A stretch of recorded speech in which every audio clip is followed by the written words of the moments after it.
Hello दोस्तों, आपका स्वागत है आज के इस वीडियो पाठ में। दोस्तों आज हम हैं पेज नंबर 112 में और हम पढ़ने जा रहे हैं अभाज्य संख्याएं।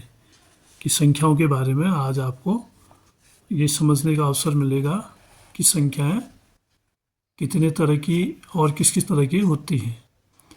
दोस्तों मैं हूँ सी एस जोशी और आप देख रहे हैं C S Joshi learning zone. तो इसके अंदर आज हम पढ़ रहे हैं अभाज्य संख्याएं 5.2 पर। तो दोस्तों अगर आपको वीडियो अच्छी लगती है तो आप इसको लाइक अवश्य करिएगा और अपने दोस्तों में वीडियो को शेयर भी करिएगा और चैनल को सब्सक्राइब अवश्य करिएगा। आइए समझते हैं पहले हम इसको पढ़ के।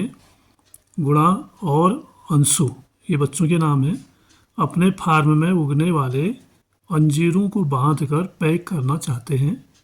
गुणा प्रत्येक बाक्स में 12 अंजीर रखना चाहता है और अंशु प्रत्येक बाक्स में 7 अंजीर रखना चाहता है। ऐसी कितनी व्यवस्थाएं संभव हैं कि बार को बराबर करके कितने तरह से रखा जा सकता है और 7 को कितनी तरह से रखा जा सकता है। तो ऐसे विभिन्न तरीके सोचिए और ज्ञात कीजिए जिनमें नंबर 1 गुणा बार अंजीर आयताकार रूप में व्यवस्थित कर सकता है। वो कौन कौन से तरीके हो सकते हैं जिसमें गुणा जो है वो अपने 12 अंजीरों को आयताकार रूप में रख सके। और दूसरा अंशु 7 अंजीरों को आयताकार रूप में व्यवस्थित कर सकता है। गुणा ने व्यवस्थाओं की एक सूची बनाई। प्रत्येक व्यवस्था में पंक्तियों और स्तंभों यानी कॉलम जिसको कहा गया है की संख्याओं को देखिए, ये बार से किस प्रकार से संबंधित हैं। जैसे ये देख रहे हैं आप, स्तंभ है, कॉलम है, ये बार हैं और इस बार को अब 2 पंक्तियों में रखा गया है, 2, 4, 6, 8, 10, 12 और फिर इसी को 3 पंक्तियों में रखा गया, 3, 6, 9, 12। तो इस तरह की 3 व्यवस्थाएं हो गई बार के लिए। उदाहरण के लिए दूसरी व्यवस्था में 12 अंजीरों को 2 स्तंभों जिनमें प्रत्येक में 6 अंजीरों को व्यवस्थित किया गया है। 6 एक साथ रखे गए, 6 एक साथ, 2 पंक्तियां बन गई और बार बराबर 2 गुणा 6, इन 2 छक्के 12 हो गया। फिर अंशु केवल एक व्यवस्था बना सकता है। अब जो 7 हैं वो एक ही, अब क्योंकि बराबर होते हैं तो 2 बराबर, जैसे यहाँ पर 6 करके 2 बराबर भागों में इसको बांट दिया गया। इधर 4 करके 3 बराबर भागों में बांटा गया। तो इस तरह आयताकार व्यवस्था इसकी बन गई। लेकिन 7 तो ऐसा है कि इसका आयत नहीं बन सकता है, तो 7 रखने के लिए हमें एक ही 7 इसको रखना पड़ेगा। 2 जगह पर 3 जगह पर अगर हम रखेंगे तो वो बराबर में नहीं आएंगे। यहाँ अन्य कोई आयताकार व्यवस्था संभव नहीं है। इसके अलावा ये जो आयत बना है इसके अलावा अन्य आयताकार व्यवस्था यहाँ पर नहीं हो सकती है। या तो ऐसे रखेगा या ऐसे खड़ा करके रख देगा, तो ऐसे ही इनको रखा जा सकता है। या फिर एक में 4 और एक में 3 होंगे जो एक बढ़िया आयत नहीं बनेगा। दोस्तों सरल तरीके से समझने के लिए हम इसको ऐसे करेंगे। गुणा के पास 12 अंजीर हैं। गुणा के पास हैं 12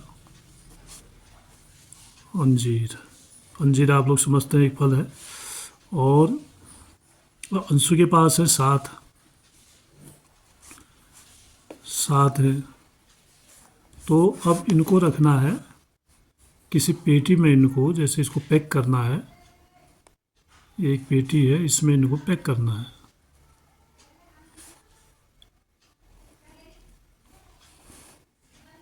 तो इनको ये कैसे पैक कर सकते हैं, कितने तरह से पैक कर सकते हैं। जैसे अंशु है, अंशु तो इसको 3 प्रकार से पैक कर दे रहा है। अगर वो एक एक करके रखता है तो ऐसे कर देता है। एक ऐसी लाइन उसकी बन जाती है, 1, 2, 3, 4, 5, 6, 7, 8, 9, 10, 11 और 12।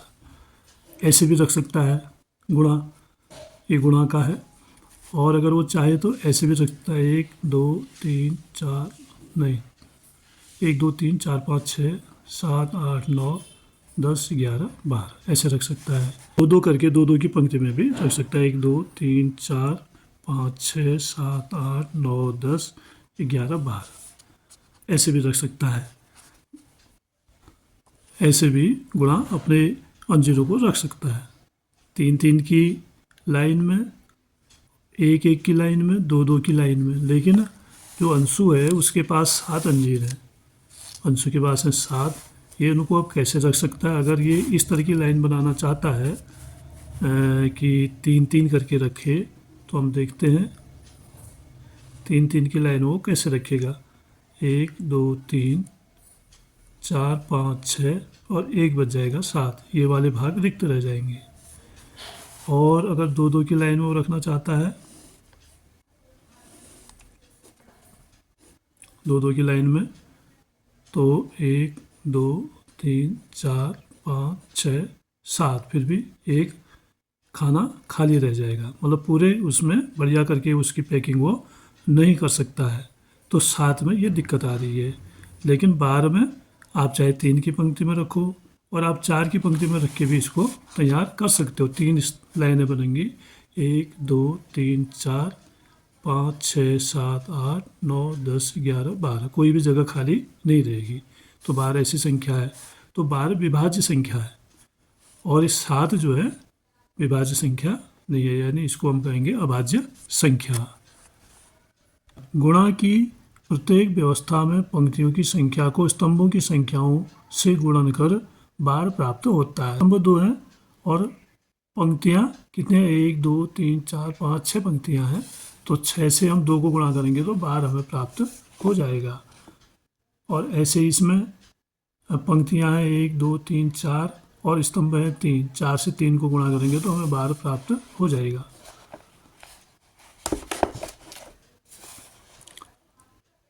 पंक्ति या स्तंभों की संख्या बार के गुणनखंड है। अब ये जो पंक्ति हैं या जो स्तंभों की संख्या है, ये क्या है, बार के गुणनखंड है।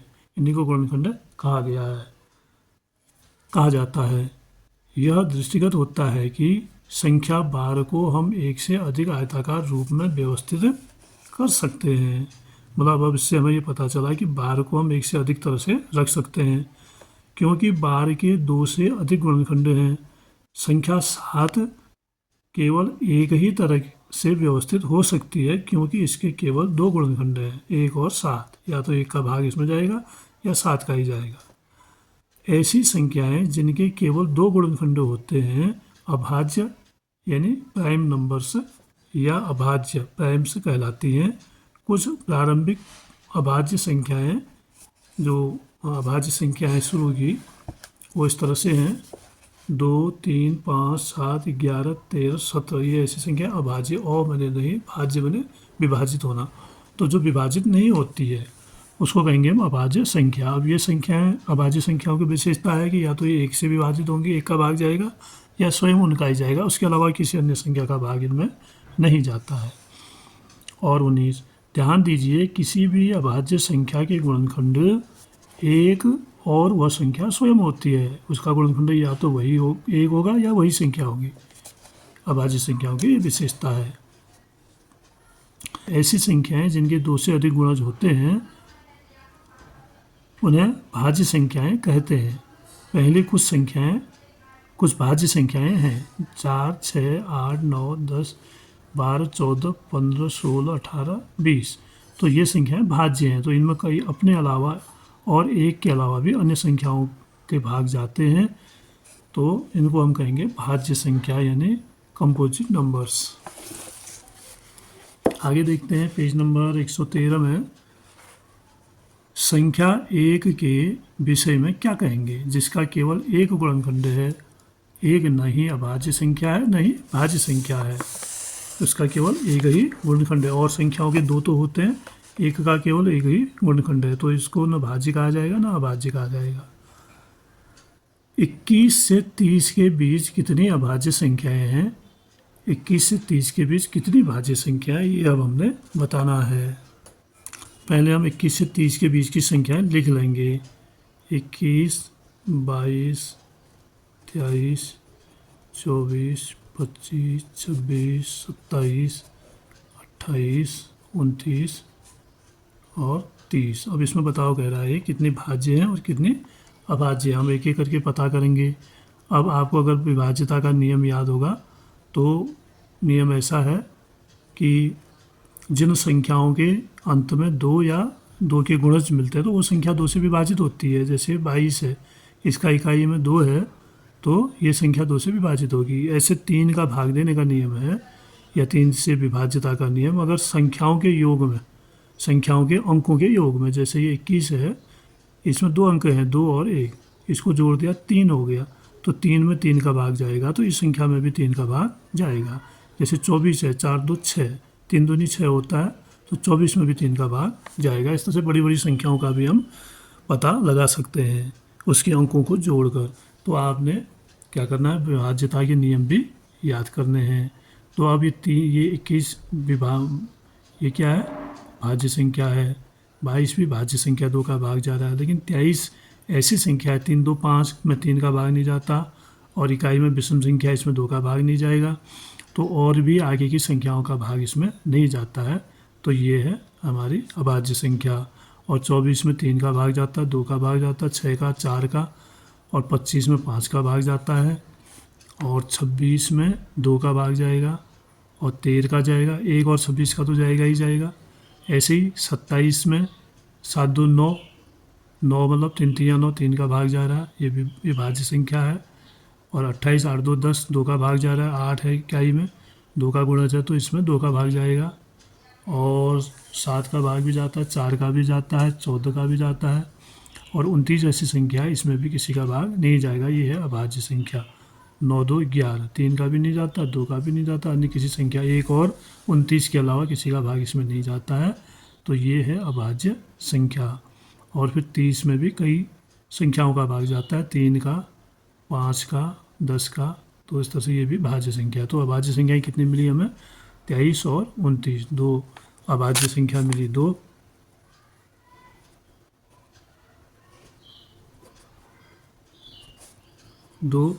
कौन कौन है ये 2, एक तो है 23 और दूसरी है 29। और भाज्य संख्याएं कितनी मिली,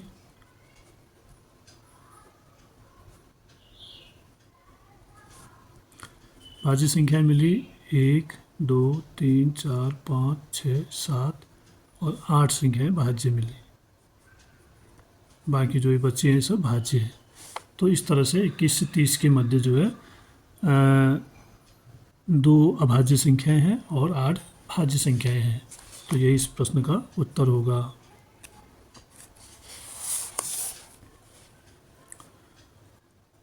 फिर कह रहा है कि क्या हम 1 से 100 के बीच की सभी अभाज्य संख्याओं की सूची बना सकते हैं।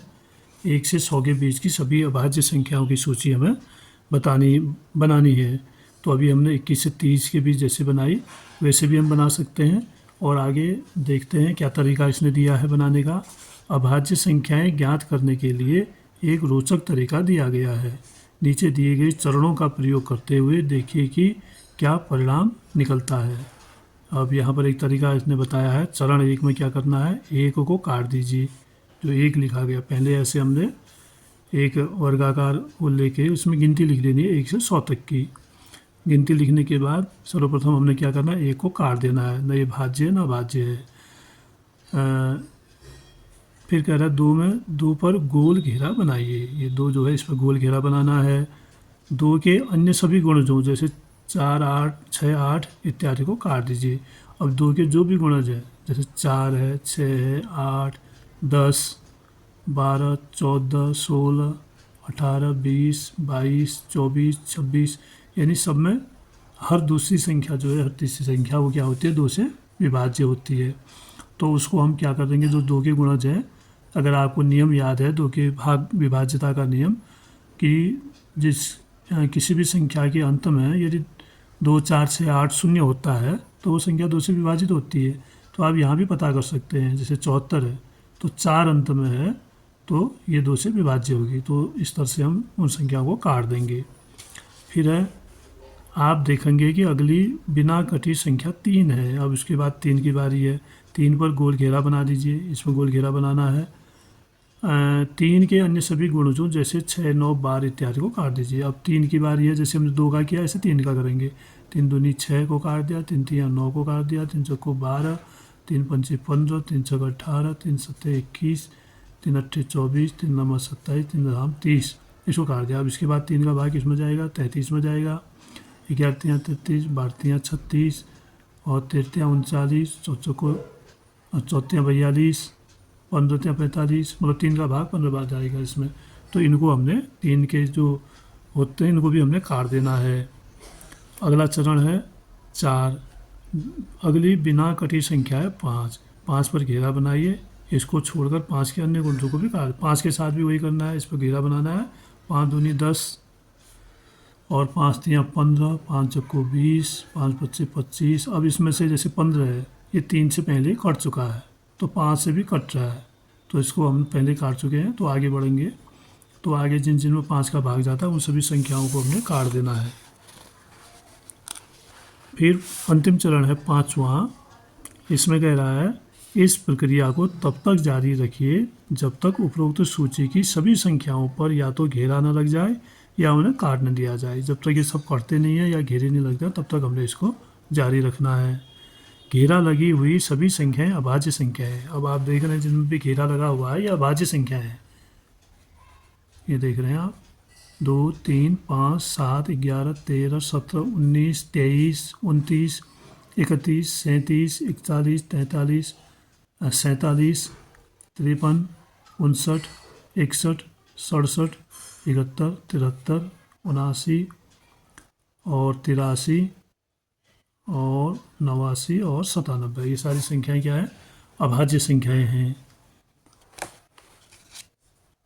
एक के अतिरिक्त सभी काटी गई संख्याएं भाज्य संख्याएं हैं। एक के अलावा अन्य सभी जो काटी गई ये संख्याएं हैं ये सब क्या है? भाज्य संख्याएं।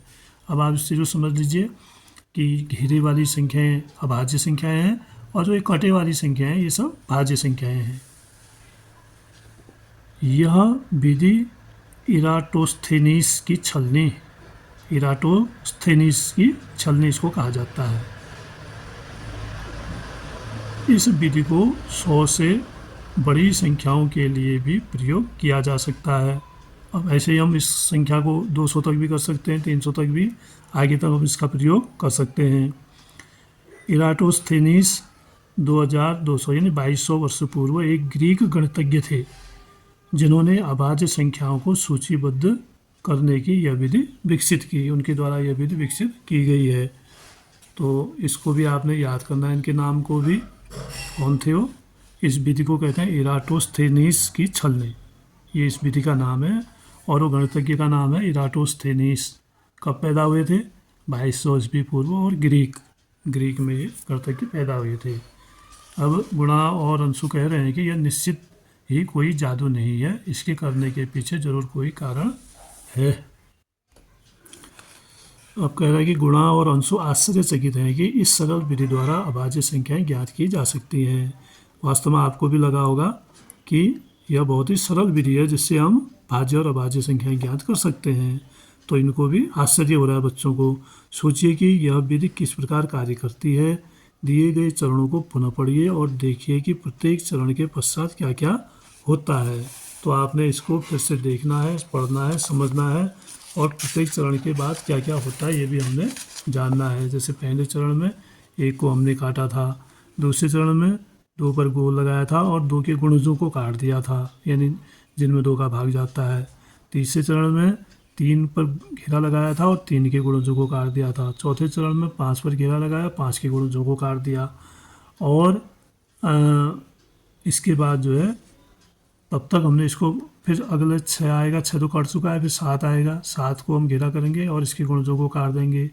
फिर 7 के बाद अगली विषम संख्या, ये अभाज्य संख्या 11 आएगी, फिर 11 के गुणजों को काट देंगे और 11 पर घेरा लगाएंगे। ऐसे 13, 17 से करते करते यहाँ पहुँचने तक ये सारा कट जाएगा। तो इस तरह से ये विधि बड़ी रोचक है। आप इससे आसानी से समझ सकते हैं कि भाज्य और अभाज्य संख्या और विभाज्यता के नियमों को अगर आप जानते हैं तो जैसे मैंने बताया, 2 अगर किसी भी संख्या के अंत में 2, 4 से 8 शून्य होगा तो वो संख्या चाहे कितनी बड़ी हो 2 से विभाजित हो जाती है।